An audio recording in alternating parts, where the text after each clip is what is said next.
Hello everyone, welcome to Lavanya Reddy designers. ఈ రోజు ఒక మంగళగిరి పట్టు సారీకి బ్లౌజ్ ఎలా డిజైన్ చేసామో చూద్దామండి. ఇది వచ్చేసి రెడ్ అండ్ గ్రీన్ కాంబినేషన్ లో ఉంది. హాఫ్ అండ్ హాఫ్ సారీ లాగా అండి. బార్డర్ లో వచ్చేసి ఇలా గ్రీన్ కలర్ ఇచ్చాడు. సారీ అంతా కూడా మీకు ఇలా షిబోరి ప్రింట్ ఇచ్చాడు. సో దీనికి బ్లౌజ్ వచ్చేసి గ్రీన్ కలర్ ఇచ్చారండి.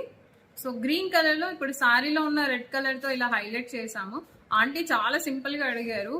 సో సింపుల్ గా వేసుకోవడానికి సింపుల్ క్యారింగ్ కావాలి, హెవీ థ్రెడ్ వర్క్ వద్దని చెప్పారు.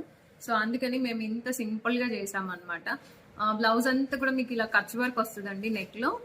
సో హ్యాండ్ వచ్చేసి same as back neck design ఇచ్చేసి దీని మీద ఇలా చిటా ఇచ్చాము, బుటీ వస్తుంది. సో బ్యాక్ నెక్ అంతా కూడా మీకు ఇలా కనిపిస్తుంది. అండ్ హ్యాండ్స్ వచ్చేసి ఇది, అండ్ ఫ్రంట్ పార్ట్ వచ్చేసి same as back neck design ఇలా రౌండ్ నెక్ ఇచ్చామండి. సో ఇవైతే మీకు సింపుల్ సారీకి, ఫ్యాన్సీ సారీస్కి చాలా సింపుల్గా ఏజ్డ్ పర్సన్స్ కూడా క్యారీ చేసేలాగా ఉంటాయి. సో